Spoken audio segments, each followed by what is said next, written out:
अगले 5 मिनट बस खामोशी से मेरी आवाज से खुद को कनेक्ट कर लेना। अंदर जितने भी विचार चल रहे हैं उन्हें बस 5 मिनट के लिए भूल जाना।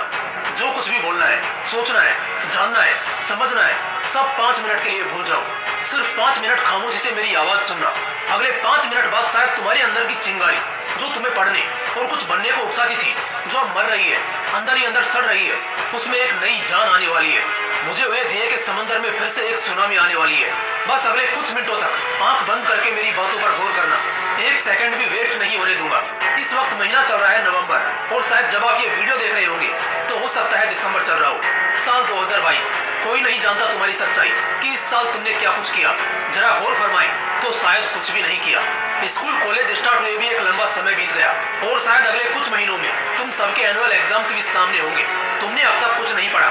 स्कूल वाले स्टूडेंट क्लास में सोते रहे, कॉलेज वाले बंक मारकर घूमते रहे। अब उन्हें एहसास हो रहा है उस डर का जो उन पर कयामत ढाने वाला है। घबराओ मत, मैं तुम्हें डराने नहीं बल्कि तुम्हारा बुझा हुआ हौसला वापस बुलंद करने आया हूँ। लेकिन मन में विश्वास और हौसला बुलंद तभी होता है जब एक इंसान सच का सामना करता है। और हाँ, सच यही है कि तुमने इस क्लास में अब तक कुछ भी खास नहीं किया। इस डिस्ट्रैक्शन के जमाने में खुद को बहुत ज्यादा डिस्ट्रैक्ट कर लिया, ना चाहते हुए भी पढ़ाई से मुंह मोड़ लिया, पढ़ाई को छोड़कर बाकी सब कुछ कर लिया। लेकिन एक मिनट, अब क्या करने वाले हो? क्या इस वीडियो के बाद तुम पढ़ाई करने बैठने वाले हो? बड़े शिद्दत से दोबारा पढ़ने की दोबारा कोशिश करने वाले हो? नहीं, मुझे पता है तुम नहीं पढ़ोगे। मोटिवेशन एक इंसान को एनर्जी दे सकता है कुछ करने की, कुछ बनने की, जो कि बिल्कुल जरूरी है, क्योंकि मोटिवेशन के बिना किसी भी काम में मन लगाना 5 मिनट के लिए भी नामुमकिन है। लेकिन यह कहना गलत होगा कि सिर्फ मोटिवेशन को सुनकर, देखकर आप पूरा सफर तय कर लोगे, क्योंकि मैं अपना काम करके चला जाऊंगा। आपके माता पिता आपको बोलकर डांटकर आखिरकार थक जाएंगे। दरवाजे पर खड़ा मौका दोबारा वापस लौट जाएगा। लेकिन आप पढ़ाई नहीं करोगे बल्कि एक खास काम करोगे। जानते हो वो खास काम क्या है? वो है कुछ नए बहाने बनाओगे, क्योंकि बहानों का मौसम शुरू हो चुका है। जानते हो मैं ये क्यों बोल रहा हूँ? क्योंकि मेरे पास सबूत है। जैसा कि मैंने बोला, शुरू हो चुका है बहानों का मौसम, जहाँ नए नए बहानों का आविष्कार होगा जो नाकामयाब लोगों की पॉपुलेशन को और बढ़ाएगा। अब जैसे कि नवंबर का महीना खत्म होने को आया है, नॉर्थ इंडिया साइड पड़ रही होगी बहुत कड़क ठंड। इसमें कौन पड़ता है भला? कोई पागल ही होगा ना, जो अगले साल अपना ड्रीम जॉब हासिल करने वाला है। इसीलिए आज लगा हुआ है कड़क ठंड में भी कंबल ओढ़े, कांपते हुए हाथों से अपनी किताब को पकड़े, जो उसे और ज्यादा हिम्मत देती है कि वो अपने सपनों को हासिल करने के लिए इस ठंड से तो क्या, बड़े से बड़े तूफान से भी लड़ गुजरेगा। लेकिन एक सेकंड, तुम खुद को उन लोगों में गिनने की गलती मत करो जो अगले साल IAS IPS बनेंगे, CA बनेंगे, किसी कंपनी में बड़े पोस्ट के लिए हायर होंगे, जो अगले साल करोड़ों के बंगलों में रहेंगे, लाखों की गाड़ियों में घूमेंगे। तुम खुद को उन लोगों में गिनने की गलती मत करना, क्योंकि आज तो तुम ठंड का बहाना देकर या कोई और नया बहाना देते हुए अपना नाकारापन तो छिपा लोगे।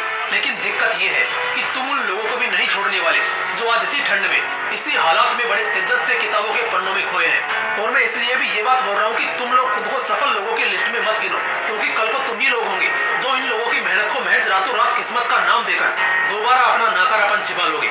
लेकिन इससे क्या हो जाएगा? कुछ भी नहीं। ना तो इससे इनका कोई नुकसान हो जाएगा और ना ही तुम्हारा जरा सा कोई फायदा। लेकिन एक पॉइंट है जहाँ तुम्हें अंदर से उस गिल्ट का रियलाइजेशन होगा कि यार मैं क्यों ना बन पाया इनके जैसा।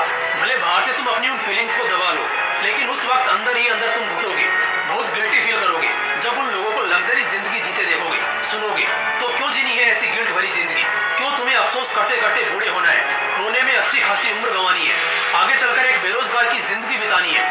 सफर आधा हो या कमजोर इरादा हो, आप तब तक नहीं हारोगे जब तक आपके अंदर कुछ बनने की भूख बनी रहेगी। पढ़ लिखकर जिंदगी में बहुत कामयाब हुआ जा सकता है, बहुत आगे जाया जा सकता है, बहुत अमीर हुआ जा सकता है, बहुत शोहरत कमाई जा सकती है। लेकिन इन सबसे पहले पढ़ना पड़ेगा। तुम्हें अपनी आखिरी नींद तक किताबों के पन्नों में खोए रहना होगा। आज तुम्हारी किताबों के संग रातों की मेहनत ही कल तुम्हारा एक चमकता खिलखिलाता भविष्य तय करेंगे। जीवन में कामयाब होने के 2 रास्ते होते हैं। पहला रास्ता, आज पढ़ लो, खूब मेहनत कर लो और आने वाले कुछ ही सालों में अपनी कामयाबी को हासिल करके इनाम के तौर पर सारी जिंदगी शौक करके बिताओ। और दूसरा कि सिर्फ पहला ही रास्ता एकमात्र ऑप्शन है, इसके अलावा दूसरा कुछ भी ऐसा नहीं है जिससे तुम्हारी सुकून की जिंदगी को जगह मिलेगी। उम्मीद करता हूँ आप अभी से अपने सपनों के लिए ताबड़तोड़ मेहनत करना शुरू करोगे। फिर मिलते हैं अगले वीडियो में, तब तक के लिए जय हिंद, वंदे मातरम।